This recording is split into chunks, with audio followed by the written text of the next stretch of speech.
வணக்கம். இன்றைக்கி ஒரு சூப்பரான வெயிட் லாஸ் ரெசிபி பார்க்கலாம். அதுக்கு முன்னாடி காலையில் பூஜை பண்ணுறதுக்காக அவுல் ஊற வச்சு அதில் கொஞ்சம் நாட்டு சர்க்கரை, தேங்காய், பாதாம், கருப்பு உளுந்த திராட்சை, கொஞ்சமாக ஏலக்காய் பொடி சேர்த்து ஒரு ஸ்பூன் நெய் சேர்த்து நல்லா கிளறி இறக்கி பூஜை முடிச்சுட்டு அது ஒரு குட்டி கப் அளவுக்கு சாப்பிட்டுக்கிட்டேன். மதியம் லஞ்சுக்கு பார்த்திங்கன்னா நல்லா தொப்பையை குறைக்கக்கூடிய வாழைத்தண்டு பொரியல் தான் செய்தேன்.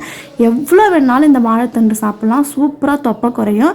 இன்றைக்கி மதிய லஞ்சுக்கு நான் சாதம்லாம் எடுத்துக்க போகிறதில்ல, ஏன்னா சாப்பிட்டாச்சு, அதிலே நமக்கு காப்ஸ் இருக்குது இல்லைங்களா, அதனால்.